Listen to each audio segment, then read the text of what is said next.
Imagine un instant que tu te retrouves assis dans un fauteuil confortable un dimanche matin avec une tasse de thé ou de café entre les mains et que tu te poses une question que peu de gens osent vraiment se poser. Est-ce que les habitudes que j'ai construites tout au long de ma vie me servent encore aujourd'hui? Est-ce qu'elles m'aident à vivre pleinement ou est-ce qu'elles me maintiennent simplement dans une forme de routine qui ressemble davantage à une cage dorée qu'à une liberté choisie? C'est une question qui peut sembler anodine au premier abord. Mais si tu prends le temps de t'y arrêter vraiment, tu réalises qu'elle touche à quelque chose de profond. Elle touche à l'identité. Elle touche à la façon dont nous nous définissons nous-mêmes, à travers ce que nous faisons chaque jour, à travers ce que nous pensons devoir faire, à travers ce que nous croyons être attendu de nous. Aujourd'hui, je voudrais explorer avec toi un territoire particulier, celui de la vie après 65 ans, un territoire que notre société moderne a longtemps regardé avec une certaine ambivalence, parfois avec de la tendresse, parfois avec une forme de condescendance, et souvent avec beaucoup d'incompréhension, parce que vieillir, dans notre culture, est encore trop souvent perçu comme une perte de vitesse, une perte de capacité, une perte de pertinence. Et pourtant, les personnes qui ont traversé cette période avec grâce, avec sagesse, avec une forme de légèreté que l'on ne trouve que rarement chez les plus jeunes, ces personnes-là nous disent quelque chose d'essentiel. Elles nous disent que la vie après 65 ans peut être une des périodes les plus riches, les plus libres, les plus authentiques de toute une existence. À condition, bien sûr, de savoir lâcher ce qui n'a plus lieu d'être. Et c'est précisément ce dont je voudrais te parler aujourd'hui. Ces habitudes que nous avons portées pendant des décennies, parfois avec fierté, parfois avec la conviction qu'elles nous définissaient, et qui, passé un certain âge, non seulement ne nous servent plus, mais peuvent même nous empêcher de vivre la vie que nous méritons, vraiment. Je ne parle pas ici de grandes révolutions. Je ne parle pas de tout abandonner du jour au lendemain. Je parle de quelque chose de beaucoup plus subtil, de beaucoup plus humain. Je parle de ces petits ajustements intérieurs qui font toute la différence. Ces moments où l'on se dit « Attends, est-ce que j'ai encore besoin de faire ça? Est-ce que cette façon de penser me correspond? Encore, est-ce que cette habitude me rapproche de ce que je veux vraiment vivre ou est-ce qu'elle m'en éloigne ?» Dans ma pratique de psychiatre et dans mes réflexions sur la psychologie du bien-être, j'ai rencontré de nombreuses personnes qui avaient passé le cap des 65 ans, et ce qui m'a frappé, ce n'est pas tant ce qu'elles avaient perdu, mais ce qu'elles avaient encore du mal à la laisser partir. Des habitudes mentales, des façons d'être, des croyances sur elles-mêmes et sur le monde, qui dataient parfois de leur enfance, qui avaient été utiles à un moment de leur vie, mais qui étaient devenues comme des vêtements trop petits. On peut les garder, bien sûr, mais on sera à l'étroit. On ne pourra pas respirer pleinement. Alors aujourd'hui, je t'invite à ce voyage intérieur avec moi. Un voyage qui n'est pas réservé à ceux qui ont 65 ans ou plus. Parce que ces réflexions nous concernent tous, à des degrés divers, à des moments différents de notre vie. Mais elles prennent une acuité particulière, une urgence douce, à partir d'un certain âge. Parce que le temps devient plus précieux. Parce que l'on commence à comprendre, viscéralement, que chaque journée compte et que la passer à s'épuiser dans des habitudes qui n'ont plus de sens serait véritablement dommage.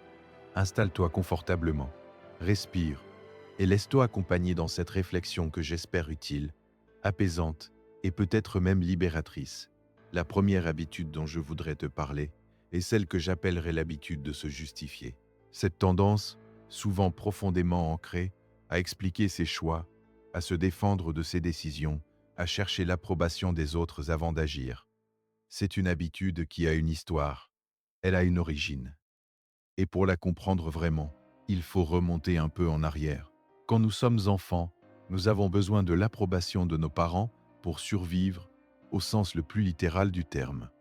Nous dépendons d'eux, leur regard sur nous, leur validation, leur amour conditionnel ou inconditionnel, tout cela façonne notre psyché de façon profonde.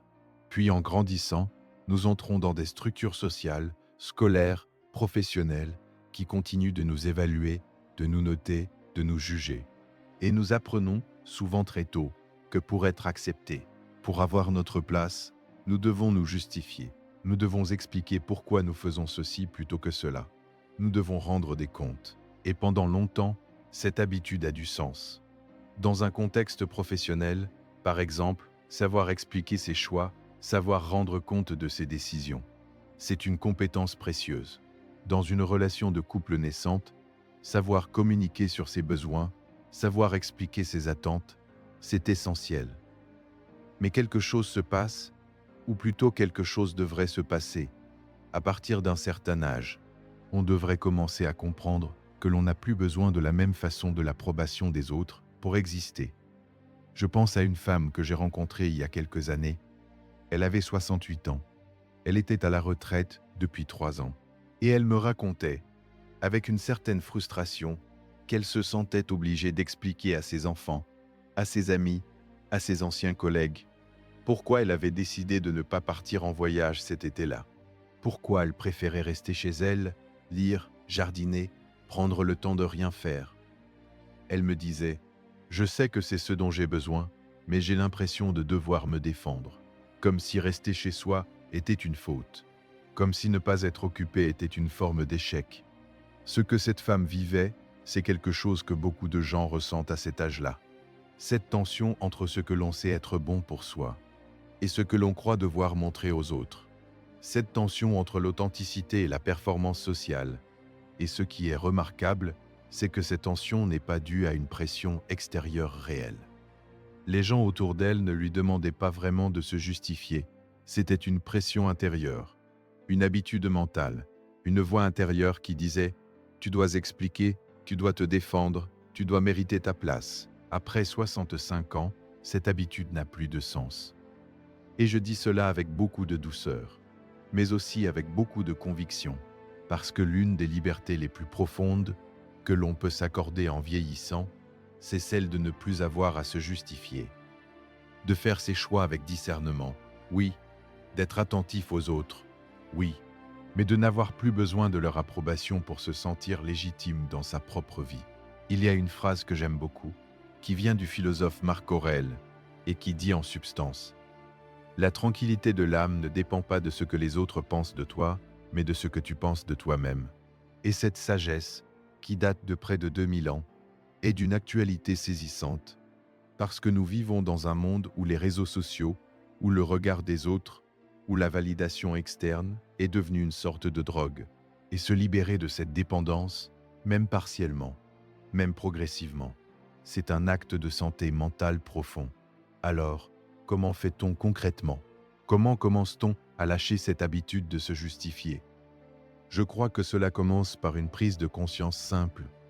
La prochaine fois que tu te sens obligé d'expliquer un choix personnel, un choix qui ne fait de mal à personne, un choix qui te concerne toi et toi seul, pose-toi cette question. Est-ce que je suis en train de me justifier parce que c'est vraiment nécessaire, ou est-ce que je suis en train de chercher une approbation dont je n'ai en réalité pas besoin? Cette simple question peut ouvrir une porte, pas immédiatement, pas du jour au lendemain, mais progressivement. Elle peut t'aider à distinguer ce qui vient d'une vraie nécessité relationnelle et ce qui vient d'une vieille habitude qui n'a plus lieu d'être. Et dans cet espace de distinction, tu trouveras une liberté que tu ne soupçonnais peut-être pas. Il y a quelque chose de beau dans le fait de vieillir avec cette légèreté-là. Cette capacité à dire « voilà ce que j'ai choisi, voilà ce qui me convient ». Et je n'ai pas besoin que tu sois d'accord pour que ce soit valable. Ce n'est pas de l'arrogance. Ce n'est pas de l'indifférence aux autres. C'est simplement une forme de maturité. Une forme de respect de soi-même qui, paradoxalement, rend les relations plus authentiques, plus libres, plus profondes. Passons maintenant à la deuxième habitude. Et celle-ci, je dois te dire, est peut-être la plus répandue, la plus tenace et en même temps la plus épuisante de toutes. C'est l'habitude de ruminer le passé, de rejouer les scènes, les erreurs, les regrets, comme un vieux film que l'on connaît par cœur, mais que l'on continue de regarder, encore et encore, en espérant peut-être que la fin changera cette fois-ci. La rumination est un phénomène que je connais bien, à la fois comme clinicien et comme être humain. Parce que nous ruminons tous. C'est une tendance naturelle de l'esprit humain.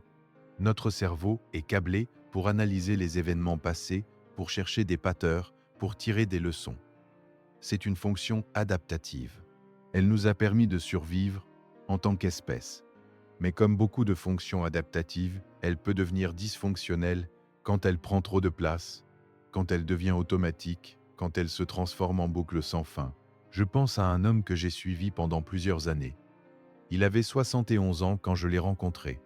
Il était en bonne santé, il avait une famille aimante, des amis proches, des passions. Et pourtant, il passait une grande partie de ses journées à ressasser une décision professionnelle qu'il avait prise 20 ans plus tôt et qu'il considérait comme une erreur. Il avait refusé une opportunité de promotion qui, selon lui, aurait changé le cours de sa vie. Et même si objectivement sa vie avait été belle, riche, pleine, cette décision continuait de le hanter. Il me disait « Si j'avais dit oui à ce moment-là, tout aurait été différent ». Ce que cet homme vivait, c'est ce que les psychologues appellent parfois le biais du contrefactuel. Cette tendance à imaginer des versions alternatives de notre vie, des chemins que nous n'avons pas pris, des choix que nous aurions pu faire différemment. Eh bien, que cette capacité d'imagination soit en elle-même fascinante. Elle devient toxique quand elle nous empêche de vivre dans le présent, quand elle nous vole l'attention que nous pourrions consacrer à ce qui est là, maintenant, devant nous. Après 65 ans, l'habitude de ruminer le passé n'a plus de sens. Et je veux être clair sur ce que je veux dire par là. Je ne dis pas qu'il ne faut pas réfléchir à sa vie. Je ne dis pas qu'il ne faut pas faire le bilan, regarder en arrière avec honnêteté, reconnaître les erreurs, les regrets, les douleurs. Tout cela est non seulement légitime mais nécessaire. C'est ce que les psychologues appellent le travail de révision de vie, et c'est une tâche développementale importante à cet âge-là. Mais il y a une différence fondamentale entre réfléchir à son passé avec bienveillance et se faire ronger par lui. La réflexion sur le passé est utile quand elle permet d'intégrer les expériences, de leur donner un sens, de trouver une cohérence dans son histoire de vie. Elle devient nuisible quand elle tourne en rond, quand elle génère de la culpabilité sans issue, quand elle empêche de se tourner vers ce qui peut encore être vécu, encore être créé, encore être aimé. Il y a une image que j'utilise parfois avec mes patients. Je leur dis « Imagine que tu conduis une voiture. Le rétroviseur est utile. Il te permet de voir ce qui se passe derrière toi, d'éviter les accidents, de prendre des décisions éclairées. Mais si tu passes tout ton temps à regarder dans le rétroviseur, tu vas droit dans le mur, parce que la route est devant toi, et c'est là qu'il faut regarder. Après 65 ans, la route est encore longue. Elle est peut-être différente de celle que tu as parcourue jusqu'ici. Elle est peut-être plus douce, plus sinueuse, moins balisée. Mais elle est là, et elle mérite toute ton attention. Alors, comment lâche-t-on l'habitude de ruminer? Je crois que cela passe par plusieurs choses. D'abord, par la reconnaissance. Reconnaître que l'on rumine sans se juger pour ça. Parce que se juger de ruminer, c'est ajouter une couche supplémentaire de rumination. C'est se dire « je n'aurais pas dû faire ça ». Et en plus, je ressasse, quelle honte. Ce n'est pas utile. La première étape, c'est simplement de voir. Ah, je suis encore en train de rejouer cette scène. Je suis encore en train de me demander ce qui se serait passé si. Et de le nommer, doucement, sans violence. Ensuite, il y a la question du sens. Parce que souvent, nous ruminons autour d'événements qui portent une charge émotionnelle non résolue. Des deuils non faits, des conflits non réglés, des paroles non dites. Et dans ces cas-là, la rumination est un signal. Elle nous dit « Il y a quelque chose ici qui mérite ton attention, pas pour être ressassé indéfiniment, mais pour être vraiment regardé, vraiment accueilli, peut-être même partagé avec quelqu'un de confiance. » Et enfin, il y a la pratique de la présence. Cette capacité à revenir, encore et encore, à ce qui est là maintenant. La sensation de l'air sur ta peau. Le son des oiseaux dehors, le goût de ce que tu es en train de manger, ces petites encres dans le présent qui nous rappellent que la vie, la vraie vie, ne se passe pas dans notre tête. Elle se passe ici. Elle se passe maintenant. Si ce contenu t'aide à réfléchir sur toi-même et sur ta façon de vivre, je t'invite à laisser un like et à t'abonner pour continuer à apprendre ensemble. Ça m'aide beaucoup à continuer ce travail. Et ça me permet de savoir que ces réflexions trouvent leur chemin jusqu'à toi. Continuons. La troisième habitude dont je voudrais te parler est celle que j'appellerais l'habitude de se comparer. cette tendance à mesurer sa valeur, sa réussite, sa vie, à l'aune de la vie des autres. Et je dois te dire que cette habitude est particulièrement insidieuse parce qu'elle est tellement normalisée dans notre culture qu'on ne la voit même plus. Depuis notre plus jeune âge, nous sommes plongés dans un bain comparatif. À l'école, nous sommes notés, classés, comparés. Dans la vie professionnelle, nous sommes évalués par rapport à des standards, par rapport à des collègues, par rapport à des objectifs. Même dans notre vie personnelle, les réseaux sociaux nous offrent un défilé permanent de vies apparemment parfaites, de voyages extraordinaires, de familles épanouies, de corps sculptés, de maisons immaculées. Et nous nous comparons, naturellement, instinctivement, parfois même sans nous en rendre compte. La comparaison sociale est un mécanisme psychologique normal. Elle nous permet de nous situer dans notre environnement, de nous évaluer, de nous donner des repères. Mais après 65 ans, quelque chose change ou devrait changer. Parce que les repères qui avaient du sens pendant la vie active, les repères professionnels, les repères de statut social, les repères de performance, ces repères-là n'ont plus la même pertinence. Et pourtant, beaucoup de personnes continuent de se comparer. Mais maintenant à une nouvelle catégorie. Ils se comparent à d'autres retraités. Ils regardent ce que font leurs amis du même âge, leurs voisins, leurs anciens collègues. Et ils se demandent, est-ce que je fais assez? Est-ce que je vis bien ma retraite? Est-ce que je suis aussi actif, aussi épanoui, aussi intéressant que lui ou qu'elle?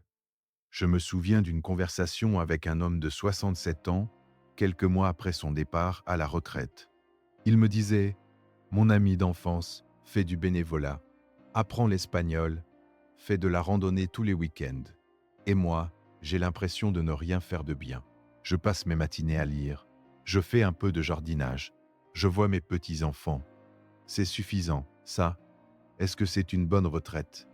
Ce que cet homme vivait, c'est quelque chose de profondément humain. Mais c'est aussi quelque chose de profondément injuste envers lui-même. Parce qu'il était en train de dévaluer sa propre expérience, ses propres choix, sa propre façon d'être au monde, simplement parce qu'elle ne ressemblait pas à celle d'un autre. Il était en train de passer à côté de la richesse de sa propre vie pour courir après une image de ce qu'une bonne retraite devrait être. Et cette image, d'où vient-elle? Souvent, elle vient de l'extérieur. Elle vient des magazines, des publicités, des discours sociaux qui nous disent que la retraite doit être active, dynamique, remplie de projets et de voyages.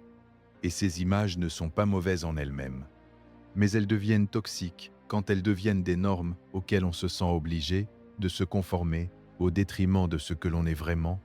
La vérité, c'est qu'il n'y a pas une bonne façon de vieillir, il y a ta façon de vieillir. Et cette façon-là mérite d'être découverte, cultivée, respectée, sans la comparer constamment à celle des autres.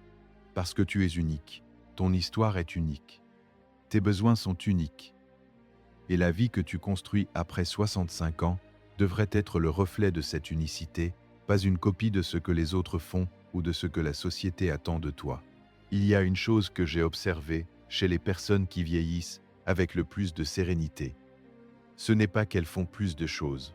Ce n'est pas qu'elles sont plus actives ou plus accomplies. C'est qu'elles ont développé une forme de paix avec leur propre façon d'être. Elles ont arrêté de se demander si elles font assez, si elles sont assez, si elles correspondent à un standard quelconque. Et dans cet espace de paix, elles ont trouvé une liberté que la comparaison ne peut jamais offrir. Lâcher l'habitude de se comparer, c'est un acte de courage, parce que cela demande de faire confiance à sa propre boussole intérieure, à ses propres valeurs, à ses propres désirs. Cela demande de résister à la tentation de regarder ce que fait le voisin et de se demander si l'on devrait faire pareil. Et cela demande, peut-être surtout, de développer ce que les psychologues appellent la gratitude pour sa propre vie. Cette capacité à voir ce qui est là, ce qui est beau, ce qui est précieux dans son existence telle qu'elle est, sans avoir besoin de la comparer à une autre, pour lui trouver de la valeur. Voici un exercice simple que je propose parfois. Le soir, avant de dormir, au lieu de faire le bilan de ce que tu as accompli ou non par rapport à une norme externe, pose-toi cette question différente. Qu'est-ce qui a eu de la valeur pour moi aujourd'hui? Pas pour quelqu'un d'autre, pas selon un standard social, mais pour toi. qu'est-ce qui t'a touché, qu'est-ce qui t'a nourri, qu'est-ce qui t'a fait te sentir vivant, et laisse les réponses venir, sans les juger, sans les comparer. Tu seras peut-être surpris de ce que tu trouveras. La quatrième habitude que je voudrais aborder est peut-être la plus délicate à évoquer, parce qu'elle touche à quelque chose de très intime. C'est l'habitude de négliger son corps. Pas au sens de ne pas prendre soin de sa santé physique, car la plupart des gens, après 65 ans, sont assez conscients de l'importance de cela. Je parle de quelque chose de plus subtil. Je parle de cette tendance à traiter son corps comme un simple outil, comme un véhicule que l'on utilise pour se déplacer dans le monde, mais auquel on ne prête pas vraiment attention, en dehors des signes d'alarme qu'il envoie quand quelque chose ne va pas. Pendant toute la vie active, nous avons souvent eu une relation fonctionnelle avec notre corps. Il devait être performant, il devait être endurant, il devait nous permettre d'accomplir les tâches que nous lui imposions. Et dans ce rapport utilitaire, nous avons souvent oublié une dimension essentielle. Le corps n'est pas seulement un outil. C'est le siège de notre expérience. C'est à travers lui que nous ressentons le plaisir, la douleur, la joie, la tristesse. C'est à travers lui que nous sommes en contact avec le monde. Et après 65 ans, cette relation avec le corps mérite d'être profondément révisitée. Je pense à une femme que j'ai rencontrée lors d'une conférence. Elle avait 70 ans. Elle était vive, intelligente, curieuse. Et elle me disait qu'elle avait passé la majeure partie de sa vie à ignorer les signaux de son corps. Pas les signaux de maladie, qu'elle prenait très au sérieux, mais les signaux plus doux. La fatigue, le besoin de silence, le besoin de mouvement, le besoin de plaisir sensoriel. Elle me disait, j'ai toujours mis mon corps en dernier. Il y avait toujours quelque chose de plus urgent, de plus important. Et maintenant, je réalise que j'ai passé à côté d'une grande partie de ma vie sensorielle. Ce que cette femme décrivait, c'est quelque chose que beaucoup de gens reconnaissent. Cette déconnexion progressive du corps, qui s'installe souvent dans la quarantaine ou la cinquantaine, quand les responsabilités professionnelles et familiales sont à leur apogée et qui peut se prolonger bien au-delà si on y prend garde. Après 65 ans, cette habitude de négliger son corps n'a plus de sens.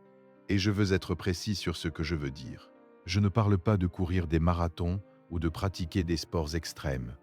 Je parle d'une attention douce, bienveillante, curieuse envers ce corps qui a traversé toutes ces années avec toi. Je parle de l'écouter quand il dit qu'il a besoin de repos. Je parle de lui offrir du mouvement qui soit plaisant, pas seulement utile. Je parle de lui permettre de goûter, de toucher, de sentir, de voir, avec une présence que la vie agitée ne permettait peut-être pas toujours.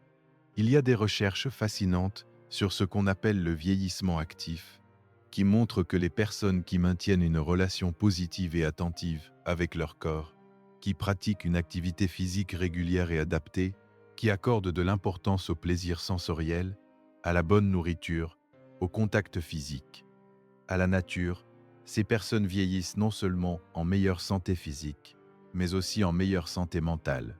Elles ont moins de dépression, moins d'anxiété, une meilleure mémoire, une plus grande satisfaction de vie.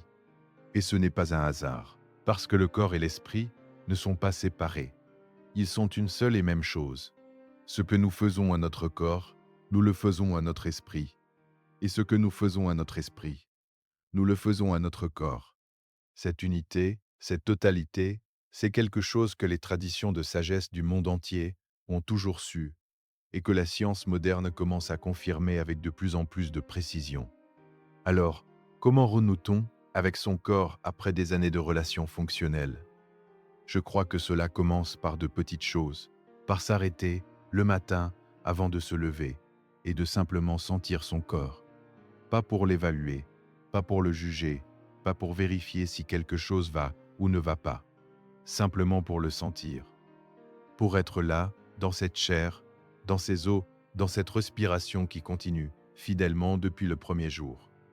C'est un acte de présence, c'est un acte de gratitude, et c'est un acte qui, répété chaque jour, peut transformer progressivement la relation que l'on a avec soi-même.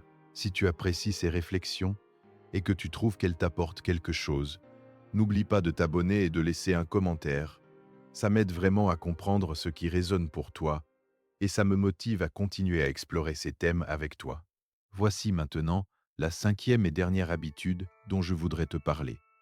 Et c'est peut-être celle qui m'est la plus chère, celle qui me touche le plus profondément, à la fois comme clinicien et comme être humain qui réfléchit à sa propre vie. C'est l'habitude de reporter le bonheur. Cette tendance à penser que le bonheur est quelque chose qui arrivera plus tard, quand certaines conditions seront réunies, quand certains problèmes seront résolus, quand une certaine situation aura changé. Quand j'étais plus jeune, quand j'avais encore des enfants à la maison, je me disais parfois, je serai heureux quand ils seront grands. Quand j'étais dans une période professionnelle difficile, je me disais je serai heureux quand ce projet sera terminé. Quand j'avais des soucis financiers, je me disais je serai heureux quand la situation sera stabilisée. Et cette façon de penser, je l'entends très souvent chez les personnes que j'accompagne. Elle est tellement commune qu'elle semble presque naturelle, presque raisonnable. Mais elle porte en elle un mensonge fondamental. Elle suppose que le bonheur est un état que l'on atteint, une destination que l'on rejoint, quand on a accompli suffisamment, quand on a résolu suffisamment, quand on a accumulé suffisamment. Et cette vision du bonheur comme destination est non seulement fausse, mais elle est profondément épuisante. Parce que la destination recule toujours. Quand un problème est résolu, un autre apparaît. Quand une condition est remplie, une nouvelle condition émerge. Et l'on passe sa vie à courir après quelque chose qui reste toujours juste hors de portée. Après 65 ans, cette habitude de reporter le bonheur n'a plus de sens. Et je dirais même qu'elle n'a jamais eu de sens, mais qu'elle devient particulièrement évidente, particulièrement urgente à abandonner à partir d'un certain âge, parce que l'on commence à comprendre, avec une clarté que les années apportent, que le temps n'est pas infini, que chaque jour qui passe est un jour qui ne reviendra pas, et que continuer à reporter le bonheur à plus tard, c'est risquer de n'y jamais arriver. Je me souviens d'une patiente qui avait 73 ans. Elle était venue me consulter pour un état dépressif. Et au cours de nos conversations, elle m'a dit quelque chose qui m'a profondément touché. Elle m'a dit « Je réalise maintenant que j'ai passé ma vie à attendre. J'attendais que les enfants grandissent, j'attendais que mon mari prenne sa retraite, j'attendais que la maison soit payée, j'attendais que ma santé soit meilleure. Et maintenant je suis là, à 73 ans, et je me demande qu'est-ce que j'ai vécu vraiment? Qu'est-ce que j'ai savouré?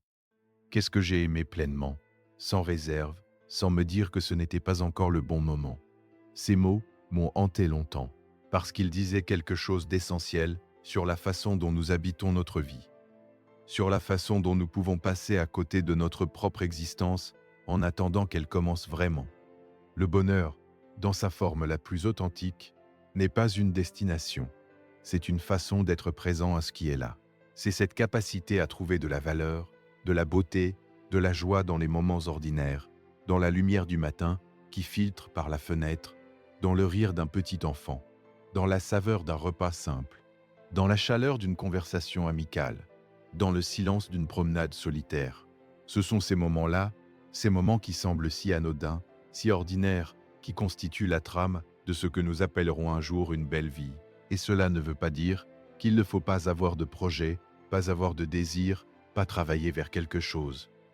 Bien au contraire, les projets donnent de la direction, les désirs donnent de l'énergie, le travail vers un but donne du sens. Mais la différence fondamentale, c'est de ne plus conditionner son bonheur à la réalisation de ses projets.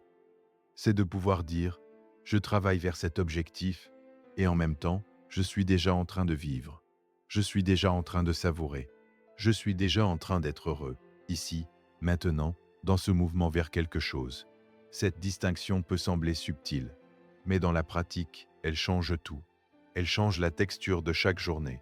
Elle change la façon dont on se lève le matin, dont on aborde les obstacles, dont on vit les moments de pause.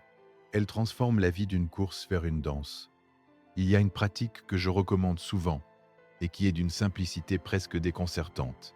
C'est la pratique de la pause de gratitude. Pas une gratitude performative, pas une liste de choses pour lesquelles on devrait être reconnaissant, mais un arrêt, plusieurs fois dans la journée, pour se demander qu'est-ce qui est là maintenant qui a de la valeur? Qu'est-ce qui est là maintenant qui mérite d'être savouré? Et de laisser cette question résonner sans se presser vers la réponse, mais en la laissant venir naturellement depuis l'intérieur. Cette pratique, répétée régulièrement, peut progressivement recabler notre façon de percevoir notre vie. Elle peut nous aider à passer d'un mode de pensée orienté vers ce qui manque, vers ce qui n'est pas encore là, vers un mode de pensée orienté, vers ce qui est déjà présent, vers ce qui est déjà beau. Et c'est là, dans cet espace de présence et de gratitude, que le bonheur cesse d'être une destination et devient une façon d'habiter sa vie. Maintenant, je voudrais m'arrêter un instant pour tisser ensemble ces 5 habitudes, parce qu'elles ne sont pas indépendantes les unes des autres. Elles forment en réalité un système de croyances et de comportements qui s'est construit au fil des années, qui a eu sa logique, qui a eu son utilité, mais qui, après 65 ans, peut devenir un frein à la liberté et à l'épanouissement.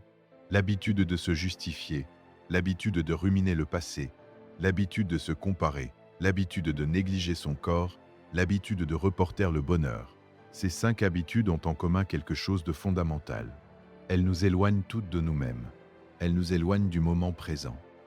Elles nous éloignent de ce que nous sommes vraiment, de ce dont nous avons vraiment besoin, de ce que nous voulons vraiment vivre, et elles révèlent quelque chose d'important sur nous. Quelque chose que Christophe André, le psychiatre, a observé dans des centaines de consultations, et que Christophe André, l'être humain, a parfois observé en lui-même. Elles révèlent que nous avons souvent appris à nous méfier de nous-mêmes, que nous avons appris à chercher à l'extérieur ce que nous aurions pu trouver à l'intérieur, que nous avons appris à nous soumettre à des standards, à des attentes, à des normes qui ne nous appartiennent pas vraiment, et que nous avons, en conséquence, développé une relation parfois distante, parfois méfiante, parfois même hostile, envers notre propre expérience intérieure. Lâcher ces habitudes, c'est donc bien plus qu'un simple ajustement comportemental. C'est un retour à soi. Un retour à cette voix intérieure qui sait, qui a toujours su, ce dont elle a besoin. Cette voix qui a été parfois étouffée par le bruit du monde, par les injonctions sociales, par la peur du jugement, mais qui est toujours là, qui attend, patiemment, d'être entendue. Je pense souvent à une métaphore que j'aime beaucoup, celle du jardin. Imagine que ta vie intérieure est un jardin. Pendant toutes ces années, tu as cultivé ce jardin, avec beaucoup de soin.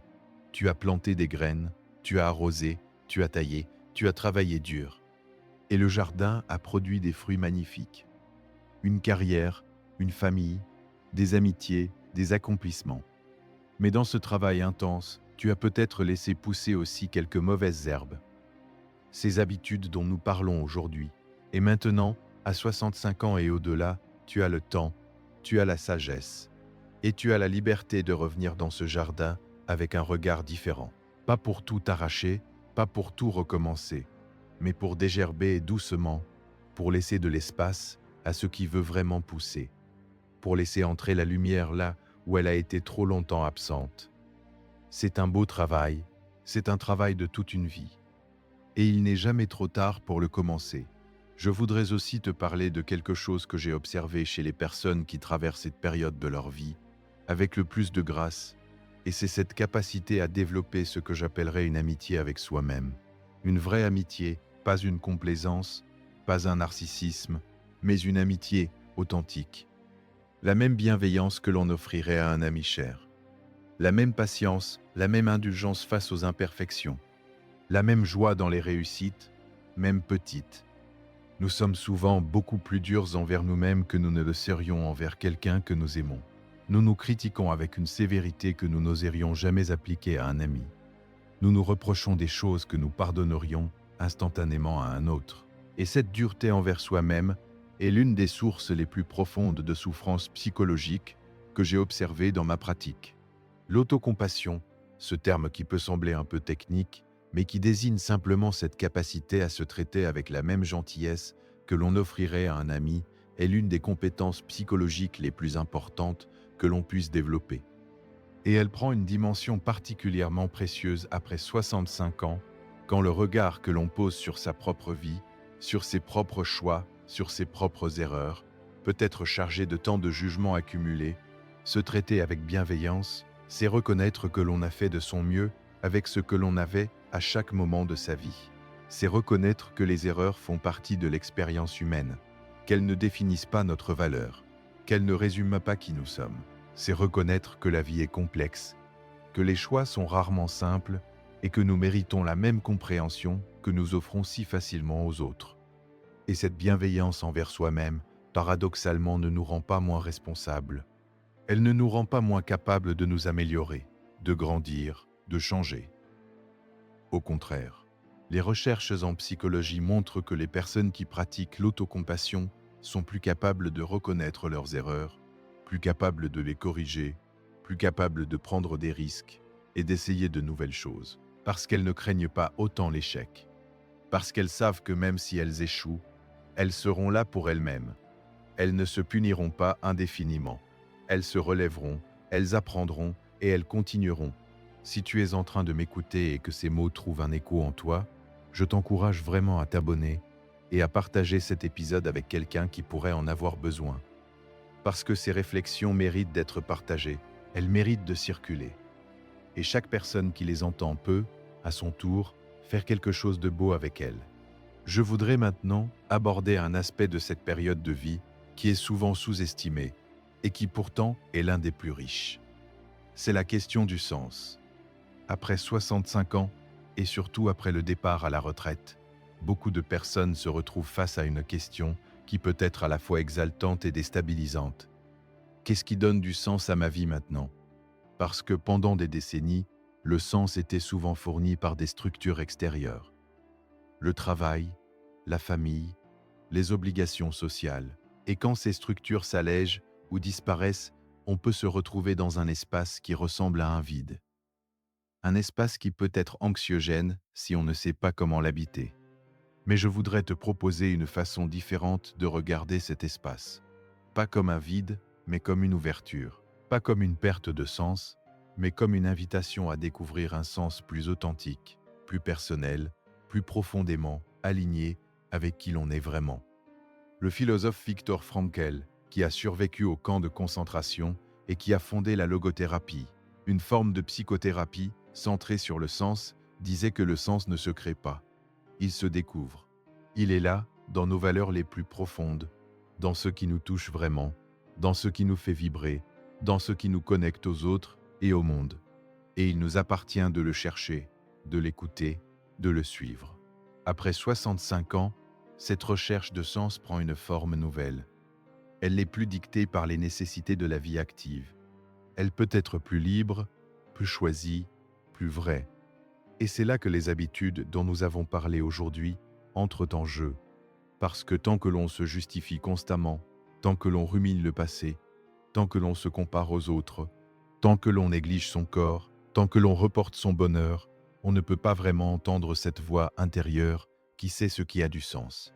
On est trop occupé, trop distrait, trop enfermé dans des schémas anciens.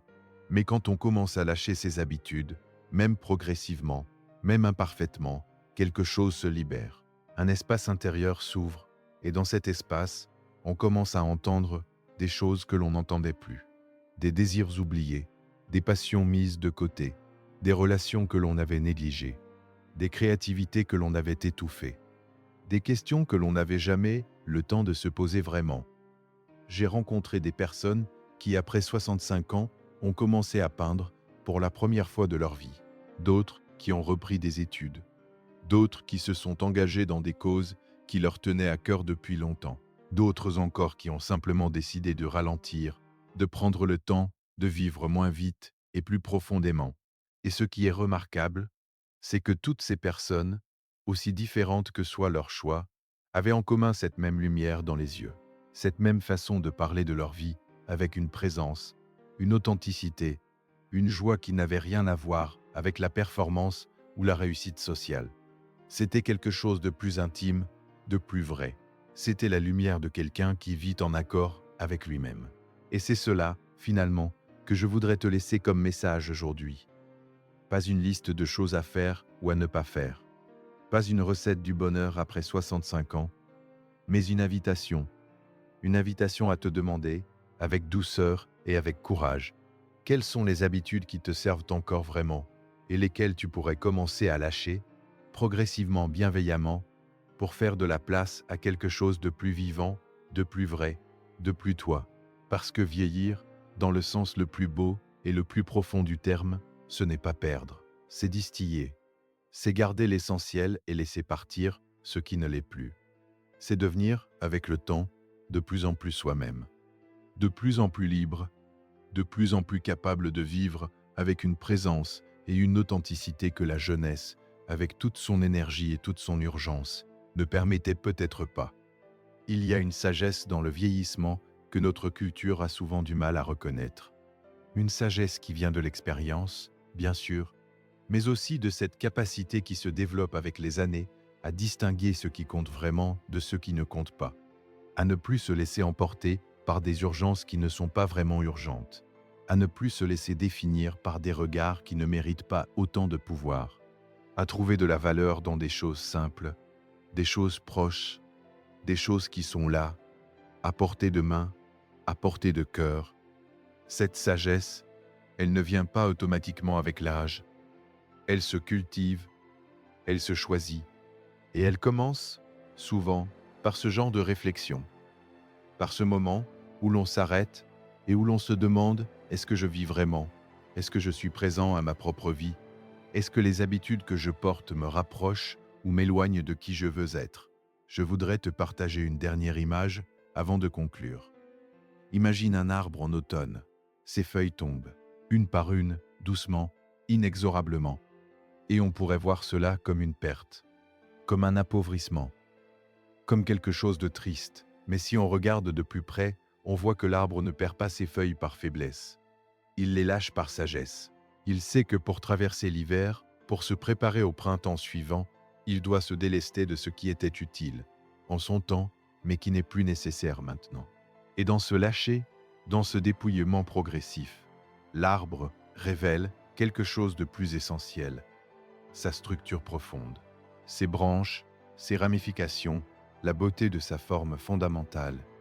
Quelque chose qui était là depuis toujours, mais qui était parfois caché sous l'abondance des feuilles. Nous sommes comme cet arbre. Et les habitudes dont nous avons parlé aujourd'hui sont comme des feuilles d'automne.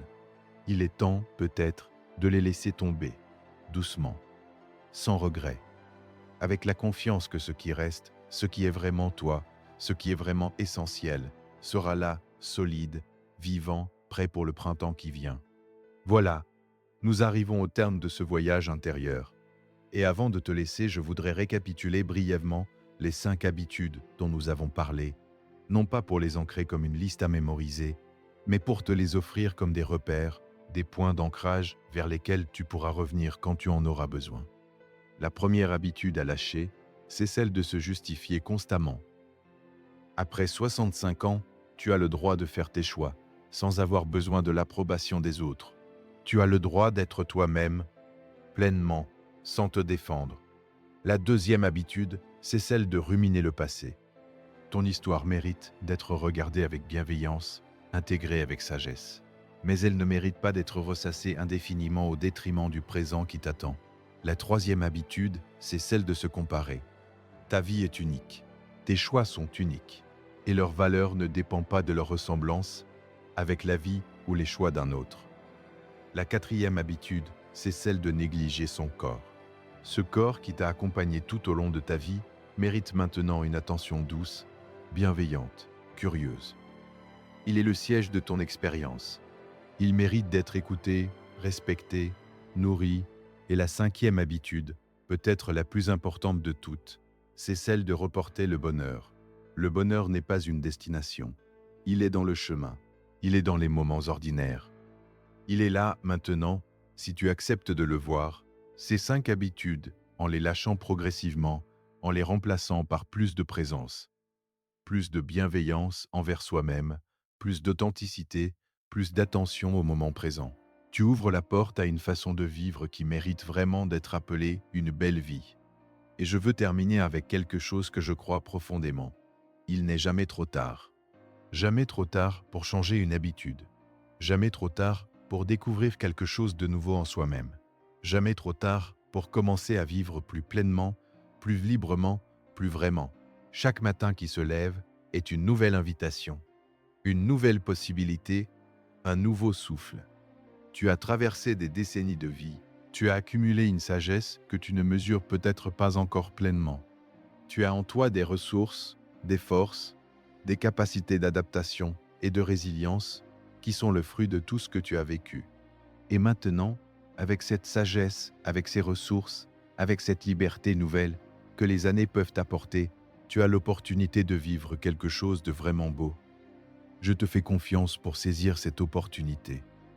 À ta façon, à ton rythme. Avec tes propres couleurs, merci de m'avoir accompagné jusqu'ici. Ce temps que tu as choisi de passer avec ces réflexions, ce temps que tu as offert à ta propre croissance intérieure, c'est un cadeau que tu te fais à toi-même. Et c'est un cadeau qui, j'en suis convaincu, portera ses fruits dans ta vie quotidienne, dans tes relations, dans ta façon d'être présent à ce qui compte vraiment. Si ce contenu t'a été utile, si ces réflexions ont trouvé un écho en toi, je t'invite à t'abonner et à le partager avec quelqu'un qui pourrait en avoir besoin. Peut-être un parent, un ami, un proche qui traverse cette période de sa vie et qui cherche des repères, de la douceur, un peu de lumière. Ces mots sont faits pour circuler, ils sont faits pour toucher des cœurs. Et chaque partage est une façon de dire à quelqu'un « Je pense à toi et je crois que ceci pourrait t'aider ». On se retrouve dans le prochain épisode. Prends soin de toi, prends soin de ceux que tu aimes. Et rappelle-toi, toujours, que la vie la plus belle n'est pas celle qui ressemble à celle des autres. C'est celle qui te ressemble à toi.